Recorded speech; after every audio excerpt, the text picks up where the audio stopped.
Gunners! Yes, that's what I'm talking about.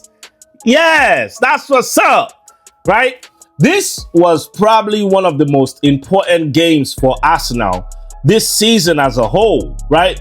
Especially because Manchester City just beat Leeds, which meant Arsenal, you were only leading Manchester City by 2 points, and you're still going to the Etihad Stadium. You don't want to go into the Etihad Stadium just leading them by 2 points, because if you drew this game, right? If you drew this game, now you are only 3 points ahead with Man City having one game in hand. If they win that game, now you guys are level at the same point, and now you are going to Etihad level at the same point, right? But you did your business. Chelsea is probably the toughest team in the remaining schedule of Arsenal this season outside of Manchester City. Because you know against Manchester City, you just got to do your job. You just got to do your job and leave the rest. But being that Chelsea was the hardest on your team left, man, this was a good game. This was an absolutely good game. Arsenal, strong in that backline. They didn't give Chelsea any room for breathing. No room for breathing whatsoever. Choked the midfield out.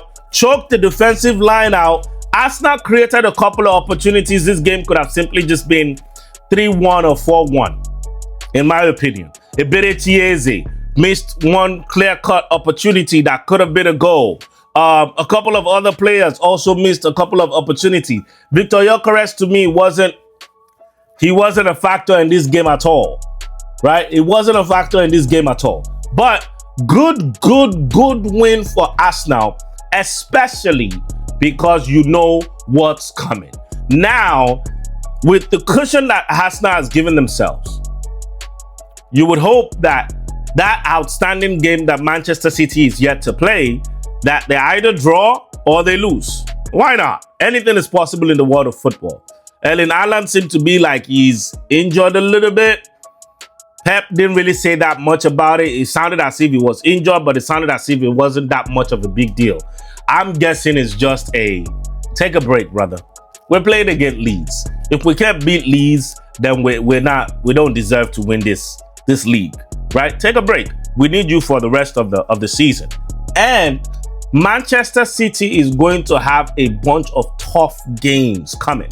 Manchester City is still going to play against Chelsea. In the Champions League, they have 2 games against Real Madrid. They're still going to play against Crystal Palace. They're still going to play against, I think it's Newcastle. They still have Arsenal to play against. So there's a lot of tougher games still left on Manchester City's board, on Manchester City's schedule, that could benefit Arsenal Football Club. So winning 2-1, absolutely what they needed. Absolutely what they needed. Now let's talk about Manchester United. At this point, if it continues to go this way, Michael Carrick has coached, I think, 7 games this season already. He's won 6, drew 1. They are on a 7-game unbeaten record under Michael Carrick. If it continues this way, let's say he has 10 games left, I think, and let's say he loses maybe 2 or 3 of those games, and they finish 3rd in the standing, you have no choice. As Manchester United hierarchy, you have to hire Michael Carrick. You have to hire him as the full-time, right? Because yes, you might think this is like a lightning in the box, like, we're not sure if he's going to be able to replicate this next season. What Michael Carrick has done for this team is simple, easy. He has simplified the hard things. The things that Ruben Amorim made difficult.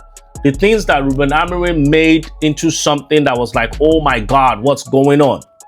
Michael Carrick simplified it. Last week, the fans and the pundits and the analysts and all of us were talking about how Okay, Benjamin Sesko has been scoring similarly in every game he comes in as a substitute. Why not give him a chance to be a starter? Okay, you either have to bench Brandon Buemo or Amad Diallo. And what did Michael Carrick do? He benched Amad Diallo. Let's see what Michael Carrick has to offer, right? Are you just a super sub, or do you actually have something to offer? Benjamin Sesko did not disappoint. A 65 minutes header. The life's top strikers convert, right? And then you take him out in the 75th minute. But he's done his job for the game already, right? Simplifying the big things. Putting Bruno Fernandes in his rightful position. Putting Kobe Mainoo in his rightful position. Allowing Bruno Fernandes to be able to play attack and free-flowing football with a little bit more freedom. You cannot have Bruno Fernandes defending. But Ruben Amorim, in his infinite wisdom, was doing that. Turned Bruno Fernandes into a attack/defensive midfielder, like an 8 or like a 6, instead of just like a 10. Just as much as your 10. And that's what Michael Carrick is doing. Kobe Mainoo, whom simply couldn't get any playing time under Ruben Amorim, now you cannot have a starting lineup without Kobe Mainoo's name in there. Right? Michael Carrick made the unthinkable. He made it simple. I'm sure when Michael Carrick was going to get hired by Manchester United, if they had told them in the next 7 to 8 games, Man U, you are going to find yourself number 3 on the league standing, they would have been like, nah, that is not possible. But here we are today. So you have to reward the coach for simply believing in the players and for simply simplifying the things that the players need to do and not making it extremely difficult to where now they have to. It's best for athletes to play. Athletes play at their best when things are simplified. It's as simple as that. But yeah, kudos to Manchester United. Now let's go to Chelsea. Chelsea might be on the verge of missing out of the Champions League. Except maybe they win the Champions League this season. They might be on the verge of missing out on the Champions League. Chelsea right now is behind Liverpool. And they just lost today. And what makes it even worse is that Chelsea still, there's a looming situation with their debt that was released by UEFA, pre-tax debt of 400 and something, the highest since Barcelona's 555 million euro debt pre-tax. The chicken is coming home to roost.